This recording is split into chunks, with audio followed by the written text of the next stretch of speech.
Welcome to this mini lecture on practice with individuals for emotion regulation. First, I want to talk about what are emotions. Emotions are these electrical chemical signals in your body that is telling you that something is happening. It is all your senses, begins with your sight, your touch, smell, taste, any of those parts of your senses that are triggered by something, can feel an emotion attached to it. That electrical chemical signal then passes into your limbic system, which processes the emotion and then tells the body what to do. So you have primary emotions. Primary emotions are what you feel initially. It could be fear, it could be shame, it could be guilt, whatever that initial emotion is, that is your primary one. The secondary emotions are the ones that are a little bit more difficult to deal with because those are the ones that we actually see. You might have guilt and shame, and if you feel guilt and shame, you might then say, "Oh, I hate feeling guilt and shame, so I become angry over feeling guilt and shame. So I try to chase people away if I feel guilt. I try to chase people away if I feel shame." Or my secondary emotion might be that I feel shame, so I feel fear, so I shut down. So the secondary emotions are the ones that can be very troubling. So what do these emotions do? As they travel through your body, from your brain, you have a sense happens, a triggering event happens, but you also have these core beliefs about self that have developed over time, from the time you were very young. You have found that if you were in a trusting relationship, you found that my core belief about self is I am capable, I'm strong, I can handle things, I'm secure. Other people who didn't have a very safe environment growing up, they found they were maybe not good enough. I don't have straight A's on my papers. I'm not perfect enough. I'm not lovable. I'm not worthy. But individuals have a lot of low self-esteem. They might have beliefs about self that they are just not good enough individuals. But the situation goes through the core belief into my thought. And then I have a thought about whatever the triggering situation was. My thoughts trigger my feelings, and my feelings trigger my behavior. So to give an example, let's say that you're walking into the cafeteria. It's lunchtime, you're late, you're in high school. Let's say you're a sophomore in high school, so you're still a little insecure about what your behaviors, how you fit in. Your core beliefs are, oh, I'm not very good enough person. I walk into the cafeteria, and the triggering situation is my friends are all sitting over in the corner, far back in the corner. They turn around when I walk in and they start laughing. What are my thoughts? If my thought is I'm not good enough, I'm not lovable, I'm unworthy, I'm helpless, I'm hopeless, my thought then might be, oh, they're laughing at me. I've got toilet paper stuck to my shoe, or I look funny, but they're laughing at me. So my thought causes a feeling that says, oh, I'm ashamed, I feel guilty, I feel rejected, whatever the feeling is, it triggers my behavior. My behavior might then be that I think I'm going to skip lunch. I'll just walk away. I don't think I want to go over there. The interesting thing about thoughts and the lens through which we see them is that thoughts are not accurate. The triggering situation, I walk in, they're laughing at me. If I have a core belief of I'm worthy, I am capable, I am connected, my thought would be, I wonder what they're laughing at. I better go over and check. So my feelings feel kind of curious. My behavior, I go over and find out what they're laughing about.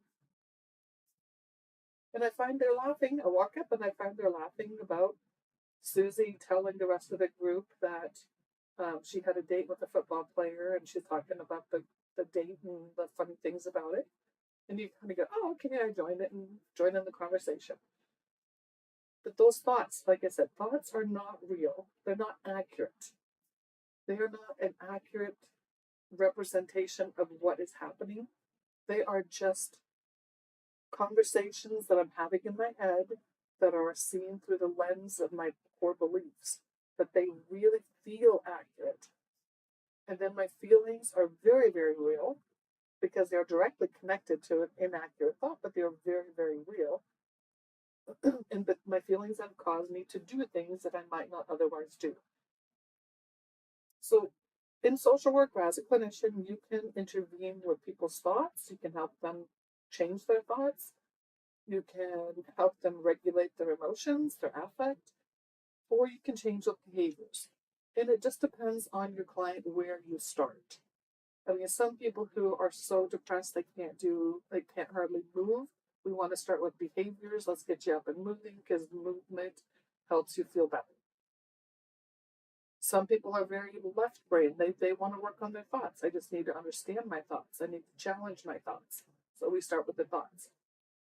Most of my clients that come in are so emotionally dysregulated that we have to start with feelings first and recognizing feeling the feeling, recognize naming the feeling, recognize how to what to do with the feeling so that it can quiet itself enough that I can actually hear my thoughts.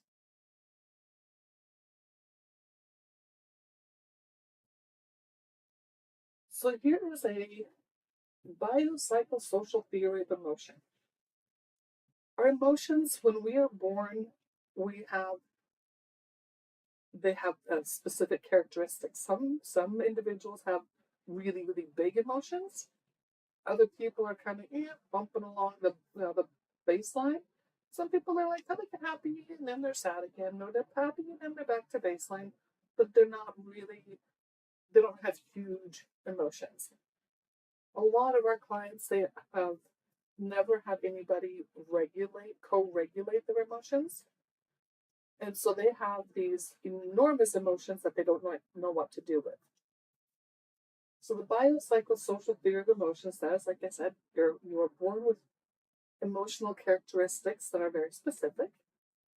And then in the social environment, when you show those emotions and they are not co-regulated, you start cutting them off. So if you look at, for example, a person that's getting very, very aroused, they get up here and the parent says, you need to go to your room, you need to calm down, you need to stop this emotion right now. The individual, the child, they get to this point and they go, oh, this must be a very scary thing. I need to stop this emotion. So they cut the emotion off. They try to find a way to stop the emotion from being able to go over the hill, over the wave, riding the wave and coming back to baseline.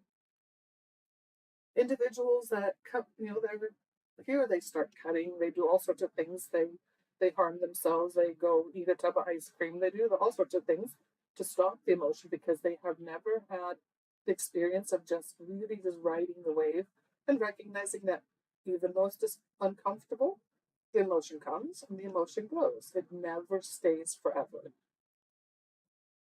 So for an example, I went to training one time and when I recognized this biosocial theory of emotion and I realized how harmful I've been to my own children, that I was a training on dialectical behavior therapy for adolescents many, many years ago. And as I'm sitting in there, they're telling a story of Bambi. And Bambi, there's three little kids are sitting there watching the Bambi movie. And at the end, Bambi's mother dies, and the movie is very sad. So one of the little kids pops up and says, oh, that was sad. I'm going to go outside and play. Has a very small emotional reaction, but able to regulate back to baseline. Child number two has, oh, that's so sad. A little bit more emotion, cries a little bit. I'm going to go outside and play with my brother. So she toodles off. Child number three, one with very strong emotions, very large emotions, is sitting there just sobbing. and sobbing and can't pull herself through the feeling, just sitting there and just feeling the feeling of sadness. Parent comes in and says, "It's just a cartoon, sweetheart. Why don't you go out and play?" So that child in that moment was told that that emotion was not accurate, was not real. You need to stop. It's not going to come down to baseline, not going to come back to baseline. So pull yourself together. And they pull themselves artificially, they pull themselves out of their emotion. Now, many of you will probably recognize, if you have kids, you have done the same thing. The good news is you can help them overcome that. I learned that I did the exact same when my kids were watching Charlotte's Web, and they just watched Charlotte's Web, and I went to this training, and I saw myself in the story that the people were telling, and I just went, "Oh my!" But the good news was I was able to go home and say, "Okay, now I just need to sit with her. I need to co-regulate. The next time this happens, I don't say it's just a movie. I sit down and I use my emotional calmness to help the child overcome that wave." And this is what we will do with our clients. We recognize they have this hyper arousal. We don't want to tell them to go away. We empathize with them. We listen to them.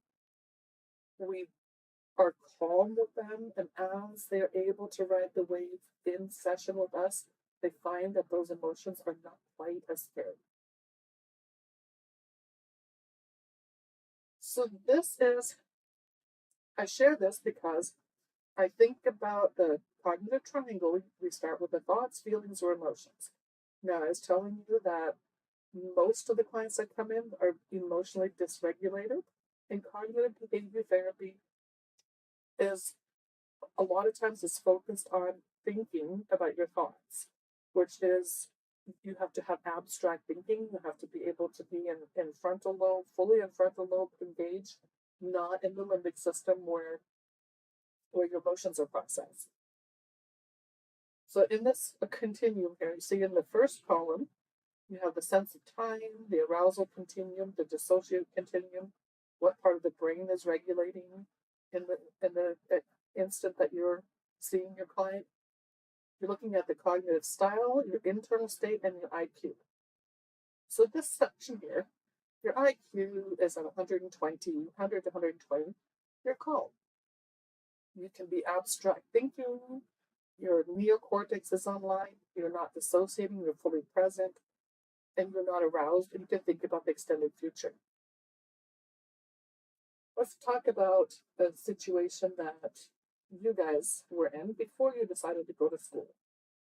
You were kind of thinking about the future. Maybe I want to go to school. It would be interesting to go to school. Yeah, social work sounds interesting, but I can explore it. What does it take to go to school? But I can think about the extended future and I'm calm.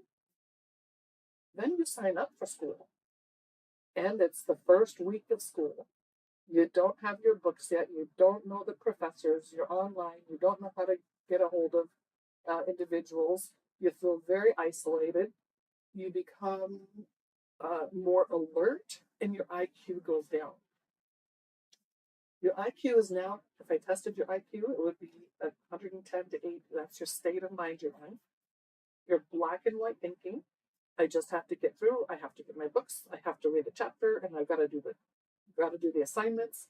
I'm in my cortex limbic system, so I'm sliding from the frontal lobe down towards my limbic system, and I might be a little bit more avoidant. I don't want to really think about all of the assignments on that thing. I just need to think 1 week at a time because this is too much for me. I'm vigilant and I'm thinking days and hours. Just today, it's got to get through today. Just these next few hours, I got to get this assignment done. So then you get an announcement from Marta that says, "We're having a pop quiz. And if you can't pass this pop quiz in the next hour, you may not be able to continue in our program." And when you are saying, "I don't have my books yet, I haven't read yet," and now she's having a pop quiz, I'm in full alarm mode.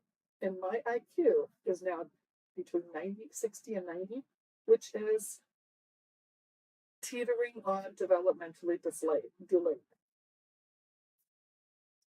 You're full of alarm, you're emotional, you may be angry with me, you might be have fear, you might just be total panic. But you're in the limbic midbrain and you become compliant or more robotic, or you start, and you might be actually resistant and crying.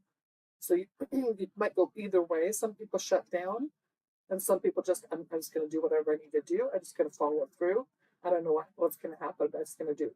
So I'm now in hours and minutes. I can't think about my life in the future. I can't think about graduating. I just have to survive this.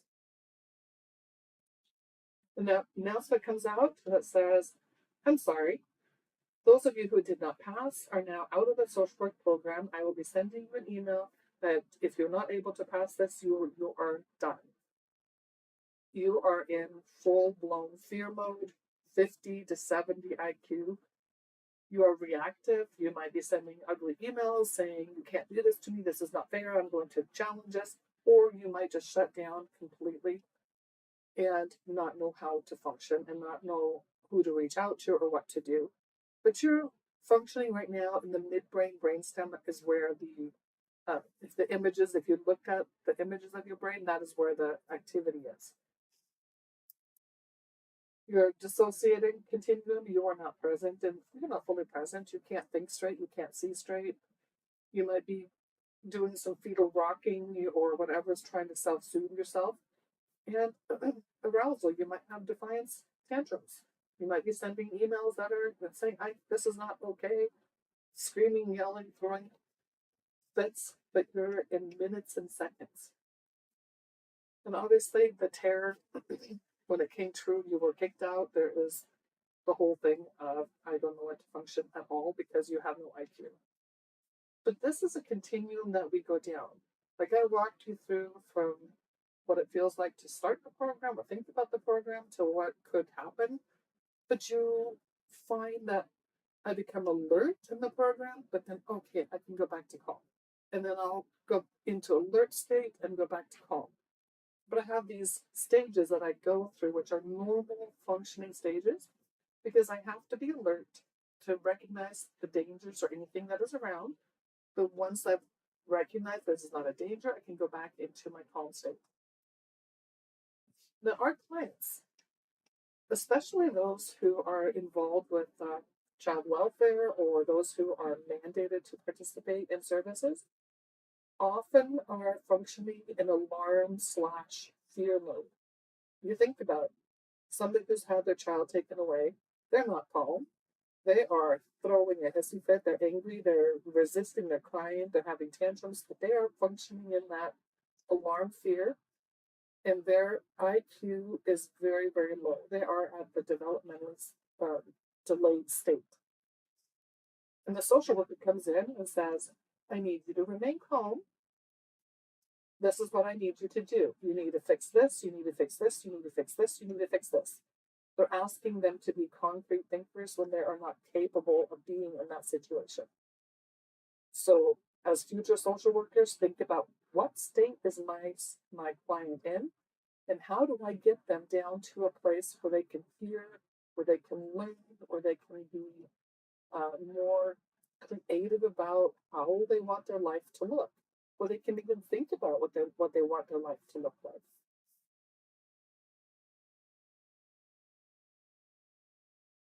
I also wanted to share with you what happens in your arousal. So this is kind of connected to the arousal continuum, but this is the polyvagal chart. So your vagus nerve runs from your head to your heart to your stomach.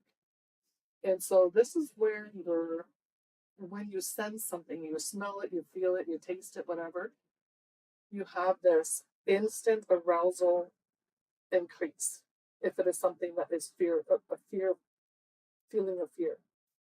But when you are functioning in, the first mode where the calm state, the ventral vagal, this is the part of the vagus nerve that keeps social engagement going. It's like you're in a state of calm. You're settled, you're grounded, you can be curious and open, but you have a sense of safety and protection and connection. So safety and connection is when you are in calm state. So you can read all the small things. So what it does, it increases your digestion, your resistance to infection. You're just in a place of calm and you're not having any defensive responses. You're able to regulate yourself. And when something happens, you're triggered. Your nervous system, it puts you into sympathetic mode first, which says, danger, danger, something's going on here. We need to look at fighting, fleeing, freezing, or fawning. We have to find something to do because this something is not good. If I go into that full-blown fear mode, I'm functioning dorsal vagal, and this is where I either completely freeze and shut down and I dissociate and I numb. When you have clients coming in and they say, I don't feel anything, I just don't feel, they are in this dorsal vagal mode where it's just, I don't feel, I can't, I don't know what to do. I can't think of anything to do, but they have a lot of shame, a lot of shutdown, hopelessness, kind of a preparation for death and trapped. Now, we want to help them. We have to help them come out of there and into sympathetic. They have to come back to sympathetic to social engagement. So if somebody has been functioning in this dorsal vagal for a very long time, it is going to take them time to practice going out here and go, oh, I don't think I can handle it. And they go back to freeze. And they go back into activation, fight or flight. And we have to help them to work through that to the point where they can get into a state of calm and they can be connected and feel safe. So it will take you many, many months or many classes and many things to find all the things to truly understand the whole emotion regulation. But just think about, basically, I go from either connected and safe to fight or flight or to complete shutdown where I am not connecting with anybody and I feel nothing, I do nothing, I'm just stuck. And depending on where they are, it depends on which of these layers. It depends on what kind of therapeutic technique that you want to use with them. But I'm going to show you a few techniques that have been proven to be effective. So what do people do when they're in that fight or flight? They're emotionally dysregulated. What do they do? So here are some things that are common coping strategies. Individuals, they spend time thinking about negative events. They get so focused on the negative, that's where they're stuck. They become anxious and they worry about the future. They isolate. They use alcohol. They have aggressive and controlling behaviors. They do cutting, hitting, picking, burning, or hair pulling. They engage in unsafe sexual activities. They avoid dealing with the cause of the problem. They overeat. They attempt suicide. They avoid pleasant activities. And eventually they just surrender to your pain and resign themselves to living a very miserable life.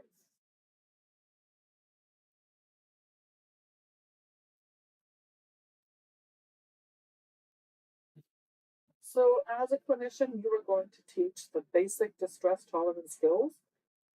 Some of the skills that you can do is to help them to distract and self-soothe. So distraction is different from avoidance because in trauma, you try to avoid, but you don't go back to fix things. Distraction is I need to deal with the immediate pain with the intent of actually dealing with the memory of my problem when my emotions are more stable. Self-soothing is where I'm so distraught that I have to maybe use an ice cube to kind of bring myself back to the present. But I find other things I can do to kind of soothe myself, to bring myself out of this feelings of complete distress. Now, you guys might already know some of these, but the basic distress tolerance skills: engage in pleasant activities, make a list for yourself, exercise. A lot of people exercise when they're miserable. That helps them self-regulate. Paying attention to somebody else. When you are kind to others, there is a connection within self that you feel this connection with others. which then also helps you to self-regulate. Distracting your thoughts, doing a thought stopping technique where, okay, nope, stop. I'm going to put my thought into somewhere else where I can think about something else. I can distract with tasks and chores. A lot of students tell me that, nope, they clean their house when they can't, they're panicked about a paper, they clean the house. Or they distract by counting. So the skills that I want to cover, which I have covered in videos, are the deep breathing, the grounding, progressive muscle relaxation, positive self-talk, coping cards, and urge surfing. All of these I am not going to sit here and lecture on. I just found videos for you to watch so you can get a better idea of what they look like. Thank you for going through this, and I wish you luck as you start working with clients and being able to teach them how to regulate their emotions.